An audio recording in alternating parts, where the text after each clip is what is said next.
ನಾನಿವತ್ತು super soft ಆಗಿರುವಂತಹ melt ಇನ್ mouth ಅಂತಲೇ ಹೇಳ್ಬೋದು. ಕೋಕೋನಟ್ ಬರ್ಫಿ ಮಾಡ್ತಾಯಿದ್ದೀನಿ. ತುಂಬ ರುಚಿಯಾಗಿರುತ್ತೆ ಈ ಥರ ಬರ್ಫಿ. ತುಂಬ ಸಾಫ್ಟ್ ಆಗಿರುತ್ತೆ. ಮಿಠಾಯಿ ಥರ ಹಾರ್ಡ್ ಆಗಿರೋದಿಲ್ಲ, ಗಟ್ಟಿ ಆಗಿರೋದಿಲ್ಲ. ಬಟ್ ತುಂಬ ಚೆನ್ನಾಗಿರುತ್ತೆ. ಟೇಸ್ಟ್ ಮಾತ್ರ ಅಲ್ಟಿಮೇಟ್ ಆಗಿರುತ್ತೆ. ಇದನ್ನು ನೀವು ಯಾವುದೇ ಒಂದು ಫಂಕ್ಷನಲ್ಲಿ, ಹಬ್ಬದಲ್ಲಿ, ಇಲ್ಲ ಗೆಟ್ ಟುಗೆದರ್ ಪಾರ್ಟೀಸ್ ಇದ್ದರೆ, ಅಥವಾ ನೀವು ಯಾರ್ದಾದ್ರೂ ಮನೆಗೆ ಹೋಗಬೇಕು ಅಂದರೆ ಆವಾಗ ಇದನ್ನು ಮಾಡಿ ತೊಗೊಂಡು ಹೋಗ್ಬೋದು. ಇಲ್ಲ ನಿಮ್ಮ ಮನೆಗೆ ಯಾರಾದರೂ ಬರ್ತಾರೆ ಅಂದರೆ ಕೂಡ ನೀವು ಇದನ್ನು ಮಾಡ್ಬೋದು. ಈಸಿಯಾಗಿ ಮಾಡ್ಕೋಬೋದು. ತುಂಬ ರುಚಿಯಾಗಿರುತ್ತೆ. 1/4 ಕಪ್ನಷ್ಟು ಹಾಲನ್ನು ಬೆಚ್ಚಗೆ ಮಾಡಿಬಿಟ್ಟು ನಾನು ಅದಕ್ಕೆ ಒಂದು ಸ್ವಲ್ಪ ಕೇಸರಿ ದಳಗಳನ್ನು ಹಾಕಿ ಇದನ್ನು ಒಂದು ಸ್ವಲ್ಪ ನೆನೆಯೋಕೆ ಇಡ್ತಾಯಿದ್ದೀನಿ. ಕೇಸರಿ ಇಷ್ಟಪಡದೇ ಇರೋರು ಅಥವಾ ಕೇಸರಿ ಇಲ್ಲ ಅನ್ನೋರು ಇದನ್ನು ಸ್ಕಿಪ್ ಮಾಡ್ಬೋದು. ಆದರೆ ಕೇಸರಿ ಫ್ಲೇವರು ಈ ಒಂದು ಬರ್ಫಿಗೆ ತುಂಬ ರುಚಿ ಹೆಚ್ಚಿಸುತ್ತೆ. ಹಾಗೆ ಒಳ್ಳೆ ಕಲರ್ ಕೊಡುತ್ತೆ, ಟೇಸ್ಟ್ ಕೂಡ. ಸೊ ಇದ್ರೆ ದಯವಿಟ್ಟು ಹಾಕ್ಕೊಳ್ಳಿ, ಮಿಸ್ ಮಾಡಬೇಡಿ.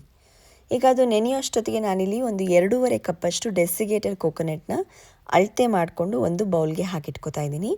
ಯಾಕೆ ಇದನ್ನು ಅಳತೆ ಮಾಡ್ಕೋತಾ ಇದ್ದೀನಿ ಫಸ್ಟ್ ಅಂದರೆ ಹಾಲು ಅಳತೆ ಮಾಡ್ಕೊಳ್ಳೋಕ್ಕೆ ಈಸಿ ಆಗುತ್ತೆ ಅಂತ ಹೇಳಿ. ಒಂದು ಮಿಕ್ಸರ್ ಜಾರ್ಗೆ 3/4 ಕಪ್ನಷ್ಟು ಕಾಯಿಸಿ ಆರಿಸಿರೋ ಹಾಲನ್ನು ಹಾಕೋತಾ ಇದ್ದೀನಿ. ಕಾಯಿಸಿದ ಮೇಲೆ ಸ್ವಲ್ಪ ಕೆನೆ ಕಟ್ಟುತ್ತಲ್ಲ, ಆ ಕೆನೆ ಸೇರಿಸಿನೇ ಹಾಕೋತಾ ಇದ್ದೀನಿ, ಚೆನ್ನಾಗಿರುತ್ತೆ ಅಂತ ಹೇಳಿಬಿಟ್ಟು. ಇದಕ್ಕೆ ಒಂದು 3 ಟೇಬಲ್ ಸ್ಪೂನಷ್ಟು ಹಾಲಿನ ಪುಡಿನ ಹಾಕೋತಾ ಇದ್ದೀನಿ. ಇದಕ್ಕೆ ಯಾವುದೇ ಒಂದು ಬ್ರ್ಯಾಂಡಿನ ಹಾಲಿನ ಪುಡಿನಾದರೂ ನೀವು ಬಳಸ್ಕೋಬೋದು. ಹಾಗೆಯೇ 1 ಟೇಬಲ್ ಸ್ಪೂನಷ್ಟು ಫ್ರೆಶ್ ಕ್ರೀಮ್ ಹಾಕ್ತಾಯಿದ್ದೀನಿ. ಫ್ರೆಶ್ ಕ್ರೀಮ್ ಹಾಕ್ಬೋದು, ಇಲ್ಲ ಹಾಲಿನ ಕೆನೆನ ಸಂಗ್ರಹಿಸಿ ಇಟ್ಕೊಂಡಿದ್ರೆ ಫ್ರಿಜ್ನಲ್ಲಿ ಅದನ್ನು ಕೂಡ ಹಾಕ್ಬೋದು. ಇಲ್ಲ ಹಾಲಿನ ಕೆನೆ ಇಲ್ಲ ಅಂದರೆ ಇನ್ನೂ 1 ಟೇಬಲ್ ಸ್ಪೂನು ಹಾಲಿನ ಪುಡಿ ಹಾಕ್ಕೋಬೋದು. ಸೊ ನೀವೀಗ 4 ಟೇಬಲ್ ಸ್ಪೂನ್ ಹಾಲಿನ ಪುಡಿ ಹಾಕ್ಕೋಬೋದು, ಇಲ್ಲ 4 ಟೇಬಲ್ ಸ್ಪೂನ್ ಹಾಲಿನ ಕೆನೆ ಕೂಡ ಹಾಕ್ಕೋಬೋದು. ಯಾವುದಾದ್ರು ಒಂದು ಬೇಕಾದರೂ ಹಾಕ್ಕೋಬೋದು, ಇಲ್ಲ ನಂತರ ಎರಡನ್ನೂ ಮಿಕ್ಸ್ ಮಾಡಿ ಹಾಕ್ಕೊಂಡು ಒಂದು 2 ನಿಮಿಷ ಮಿಕ್ಸರ್ನಲ್ಲಿ ಇದನ್ನು ನುಣ್ಣಗೆ ಪೇಸ್ಟ್ ಮಾಡಿಕೊಂಡ್ರೆ ಆಯಿತು. ಈಗ ಬಾಣಲಿಗೆ ಒಂದು ಸ್ಪೂನಷ್ಟು ತುಪ್ಪ ಹಾಕ್ಕೊಂಡ್ರೆ ಸಾಕು. ಈ ಡೆಸಿಗೇಟೆಡ್ ಕೋಕೋನಟ್ನ ಹಾಕಿ ಒಂದು 2-3 ನಿಮಿಷ ಇದನ್ನು ಹುರ್ಕೊಂಡ್ರೆ ಸಾಕು. ಸ್ಟೀಲ್ ಪಾತ್ರೆಯಲ್ಲಿ ನಾನು ಮಾಡ್ತಾ ಇರೋದ್ರಿಂದ ಕೈ ಬಿಡ್ದಂಗೆ ನಾನು ಇದನ್ನು ಮಿಕ್ಸ್ ಮಾಡ್ಕೋತಾ ಇದ್ದೀನಿ.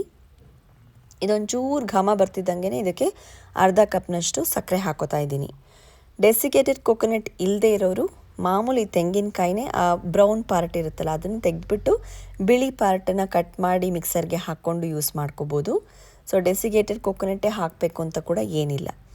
ಈಗ ರುಬ್ಬಿಟ್ಕೊಂಡಿರೋ ಹಾಲಿನ ಮಿಕ್ಸ್ಚರ್ ಇದೆಯಲ್ಲ ಅದನ್ನು ಹಾಕ್ಕೊಂಡು ಎಲ್ಲ ಚೆನ್ನಾಗಿ ಸಣ್ಣ ಊರಿನಲ್ಲಿ ಮಿಕ್ಸ್ ಮಾಡ್ಕೋಬೇಕು. ಆದಷ್ಟು ನಾನ್ ಸ್ಟಿಕ್ ಇದ್ದರೆ ನಾನ್ ಸ್ಟಿಕ್ ಕಡಾಯಿನಲ್ಲೇ ಮಾಡ್ಕೊಳ್ಳಿ. ಸ್ಟೀಲ್ನಲ್ಲಿ ಮಾಡೋದಾದರೆ ತುಂಬ ಹುಷಾರಾಗಿ ಮಾಡಬೇಕು, ಇಲ್ಲಾಂದರೆ ಬೇಗ ಕಲರ್ ಚೇಂಜ್ ಆಗೋಗುತ್ತೆ ಇದು ತೆಂಗಿನಕಾಯ್ದು. ಸೊ ಹಾಗಾಗಿ ಕಂಟಿನ್ಯೂಸ್ ಆಗಿ ಕೈ ಬಿಡ್ದಂಗೆ ಮಿಕ್ಸ್ ಮಾಡ್ಕೋತಾ ಇರಬೇಕು. ಸೊ ಇವಾಗ ಹಾಲು ಸಕ್ಕರೆ ಎಲ್ಲ ಹಾಕಿದ್ದಾಗಿದೆ. ನೆನೆಸಿರುವಂತಹ ಇದು ಕೇಸರಿದು ಹಾಲಿದೆಯಲ್ಲ, ಕೇಸರಿ ಹಾಲು, ಅದನ್ನು ಕೂಡ ಹಾಕಿ ಎಲ್ಲ ಚೆನ್ನಾಗಿ ಮಿಕ್ಸ್ ಮಾಡ್ಕೋಬೇಕು. ಒಂದು 2-3 ನಿಮಿಷ ಅಥವಾ 3-4 ನಿಮಿಷ ಇದು ಗಟ್ಟಿ ಬರಬೇಕು. ಹಾಲಿನ ಅಂಶ ಒಂದು ಸ್ವಲ್ಪನೂ ಇರಕೂಡ್ದು, ಡ್ರೈ ಆಗಿರಬೇಕು. ಅಲ್ಲಿವರೆಗೂ ಇದನ್ನು ಚೆನ್ನಾಗಿ ಮಿಕ್ಸ್ ಮಾಡ್ಕೋಬೇಕು. ಇದು ಇಷ್ಟೇ, ಒಂದು 10-15 ನಿಮಿಷದಲ್ಲಿ ಈಸಿಯಾಗಿ ಈ ಒಂದು ಸ್ವೀಟ್ ರೆಡಿ ಆಗುತ್ತೆ. ಯಾರಿಗೂ ಇಷ್ಟ ಇಲ್ಲ ಅನ್ನೋರಿಗೂ ಕೂಡ ಇದು ಇಷ್ಟ ಆಗುತ್ತೆ. ಸ್ವೀಟೇ ಇಷ್ಟ ಇಲ್ಲ ಅನ್ನೋರಿಗೂ ಕೂಡ ಇದು ಇಷ್ಟ ಆಗುತ್ತೆ, ಅಷ್ಟು ಚೆನ್ನಾಗಿರುತ್ತೆ. ಸೊ ಇವಾಗ ಇದನ್ನ ಚೆನ್ನಾಗಿ ಮಿಕ್ಸ್ ಮಾಡಿಕೊಂಡು ಗ್ಯಾಸನ್ನು ಆಫ್ ಮಾಡಿಬಿಟ್ಟು ನಾನಿಲ್ಲೊಂದು 1/2 ಸ್ಪೂನಷ್ಟು ಏಲಕ್ಕಿ ಪುಡಿನ ಹಾಕೋತಾ ಇದ್ದೀನಿ. ಅಕಸ್ಮಾತ್ ಏಲಕ್ಕಿ ಪುಡಿ ಇಲ್ಲ ಅಂದರೆ ಏಲಕ್ಕಿನೇ ಸಿಪ್ಪೆ ಬಿಡಿಸ್ಬಿಟ್ಟು ಇವಾಗ ಹಾಲಿಗೆ ಹಾಲಿನ ಪುಡಿ ಮತ್ತು ಕ್ರೀಮೆಲ್ಲ ಹಾಕಿ ನಾವು ರುಬ್ಕೊಂಡ್ವಲ್ಲ, ಪೇಸ್ಟ್ ಮಾಡ್ಕೊಂಡ್ವಲ್ಲ, ಅದ್ರ ಜೊತೆ ಈ ಏಲಕ್ಕಿನೂ ಒಂದು 2 ಏಲಕ್ಕಿನ ಸಿಪ್ಪೆ ತೆಗೆದು ಹಾಕಿ ಮಿಕ್ಸರ್ನಲ್ಲಿ ಒಂದು 2 ಸಲ ಓಡಿಸಿದ್ರೆ ಆಗೋಯ್ತು. ಸೊ ಇವಾಗ ಗ್ಯಾಸ್ ಆಫ್ ಮಾಡೋದಾಗಿದೆ. ಒಂದು ಸ್ವಲ್ಪ ಮಿಕ್ಸ್ ಮಾಡಿ ಅದನ್ನು ಪಕ್ಕಕ್ಕೆ ಇಟ್ಬಿಟ್ಟು ಗ್ಯಾಸ್ ಸ್ಟವಿಂದ ಕೆಳಗಡೆ ಇಟ್ಬಿಟ್ಟು ಆಮೇಲೆ ಒಂದು ಪ್ಲೇಟಿಗೆ ತುಪ್ಪ ಸವರ್ಕೊಂಡು, ಯಾವುದೇ ಒಂದು ಪ್ಲೇಟ್ ಇದ್ದರೆ ಅದಕ್ಕೆ ಹಾಕೋಬೋದು, ಇಲ್ಲ ಮೌಲ್ಡ್ ಇದ್ದರೆ ಮೌಲ್ಡ್ಗೆ ಕೂಡ ಹಾಕೋಬೋದು. ನಾನು ನಾರ್ಮಲ್ ಮನೇಲಿರೋ ಪ್ಲೇಟಿಗೆ ತುಪ್ಪ ಸವರ್ಬಿಟ್ಟು ಈ ಒಂದು ಮಿಕ್ಸ್ಚರ್ನ ಹಾಕಿಬಿಟ್ಟು ಚೆನ್ನಾಗಿ ಸೆಟ್ ಮಾಡ್ಕೋತಾ ಇದ್ದೀನಿ.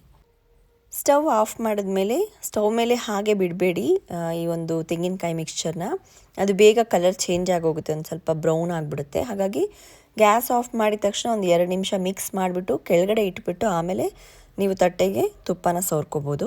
ಸೊ ಇವಾಗ ನಾನೊಂದು ಬಟ್ಲು ಹಿಂದಿನ ಭಾಗಕ್ಕೆ ಒಂದು ಚೂರು ತುಪ್ಪ ಸವರ್ಬಿಟ್ಟು ಇದನ್ನು ಸೆಟ್ ಮಾಡ್ಕೋತಾ ಇದ್ದೀನಿ. ಒಂದು ಸ್ವಲ್ಪ ಕ್ಲೀನಾಗಿ ಲೆವೆಲಾಗಿ ಮಾಡ್ಕೋತಾ ಇದ್ದೀನಿ. ನನ್ನ ಹತ್ರ ಸಿಲ್ವರ್ ವರ್ಕ್ ಇತ್ತು, ಸೊ ಹಾಗಾಗಿ ಅದನ್ನು ಹಾಕ್ತಾಯಿದ್ದೀನಿ. ಇಲ್ಲ ಅಂದರೆ ಹಾಕೋ ಅವಶ್ಯಕತೆ ಕೂಡ ಏನಿಲ್ಲ, ಜಸ್ಟ್ ಸುಮ್ಮನೆ ನೋಡೋಕ್ಕೆ ಒಂದು ಸ್ವಲ್ಪ ಚೆನ್ನಾಗಿರುತ್ತೆ ಹಾಗಾಗಿ ಹಾಕಿದ್ದೀನಿ. ಇತ್ತಲ್ಲ ಮನೆಯಲ್ಲಿ ಅಂತ ಹಾಕಿದ್ದೀನಿ. ಹಾಗೆ ಒಂದು ಸ್ವಲ್ಪ ಕೇಸರಿ ದಳಗಳನ್ನು ಡೆಕೋರೇಟ್ ಮಾಡೋಕ್ಕೆ ಮೇಲೆ ಒಂದು ಸ್ವಲ್ಪ ಸ್ಟಿಕ್ ಮಾಡಿದ್ದೀನಿ ಅಷ್ಟೇ. ಇದನ್ನು ಒಂದು 15 ನಿಮಿಷ ಫ್ರಿಜ್ಜಲ್ಲಿ ಇಟ್ಬಿಟ್ಟು ಇದನ್ನು ಯಾವ ಶೇಪಿಗೆ ಬೇಕಾದರೂ ಆ ಶೇಪಿಗೆ ನೀವು ಮಾರ್ಕ್ ಮಾಡಿ ಇಟ್ಕೋಬೋದು. ನಿಮ್ಗೆ ಅಕಸ್ಮಾತ್ ತುಂಬ ಇನ್ನೂ ಅದು ಗಟ್ಟಿ ಬಂದಿಲ್ಲ ಅಥವಾ ತುಂಬ ಸಾಫ್ಟ್ ಇದೆ, ಅದನ್ನು ತೆಗಿಯೋಕ್ಕೆ ಶೇಪ್ ಬರೋದಿಲ್ಲ ಅನಿಸಿದ್ರೆ ಇದರ ಶೇಪ್ ಕಟ್ ಮಾಡಿಬಿಟ್ಟು ಮತ್ತೆ ಫ್ರಿಜ್ಜಲ್ಲಿ ಇನ್ನೊಂದು ಅರ್ಧ ಗಂಟೆ ಅಥವಾ 1 ಅವರ್ ಫ್ರಿಜ್ಜಲ್ಲಿ ಇಟ್ಬಿಟ್ಟು ಆಮೇಲೆ ನೀವು ಅದನ್ನು ಪೀಸ್ ಮಾಡ್ಕೋಬೋದು. ಈಸಿಯಾಗಿ ಪೀಸಾಗಿ ಬರುತ್ತೆ. ಆದರೆ ಏನಂದರೆ ಬರ್ಫಿ ಥರ ಹಾರ್ಡ್ ಆಗಿರೋದಿಲ್ಲ, ಗಟ್ಟಿ ಬರೋದಿಲ್ಲ ನಿಮಗೆ. ಈಗ ಕೊಬ್ಬರಿ ಮಿಠಾಯಿ ಎಲ್ಲ ಮಾಡ್ತೀವಲ್ವಾ, ಆ ಥರ ಗಟ್ಟಿ ಬರೋದಿಲ್ಲ, ತುಂಬ ಸಾಫ್ಟ್ ಇರುತ್ತೆ. ನಿಮಗೆ ನಾನು ಪೀಸ್ ಮಾಡಿ ತೋರಿಸ್ತೀನಿ. ಇವನ್ ಪ್ಲೇಟ್ ಮೇಲೆ ಹಾಕೋವಾಗಲೂ ಅಷ್ಟೇ ಹುಷಾರಾಗಿ ಕ್ಲೀನಾಗಿ ಶೇಪಾಗಿ ತೆಗೆದು ಹಾಕ್ಕೊಳ್ಳಿ. ತುಂಬ ಸಾಫ್ಟಾಗಿರುತ್ತೆ. ಯಾವುದೇ ಒಂದು ಸಮಯದಲ್ಲಿ ಬೇಕಾದರೂ ಇದನ್ನು ಮಾಡ್ಕೊಂಡು ತಿನ್ಬೋದು. ಡೆಸಿಕೇಟೆಡ್ ಕೋಕೋನಟ್ ಅಥವಾ ತೆಂಗಿನಕಾಯಿ ಇದ್ದರೆ ಈಸಿಯಾಗಿ ಮಾಡ್ಕೋಬೋದು. ಎಷ್ಟು ಸಾಫ್ಟಾಗಿದೆ ನೋಡಿ. ನೀವು ಒಂದು ಸಲ ಟ್ರೈ ಮಾಡಿ ನೋಡಿ ಈ ಒಂದು ಸ್ವೀಟನ್ನು. ಆ್ಯಂಡ್ ನಿಮಗೆ ಇಷ್ಟ ಆಗಿದರೆ, ಚೆನ್ನಾಗಿ ಬಂದರೆ ಕಮೆಂಟ್ಸ್ನಲ್ಲಿ ಹೇಗೆ ಬಂತು ಅಂತ ಹೇಳೋದನ್ನು ಮರಿಬೇಡಿ.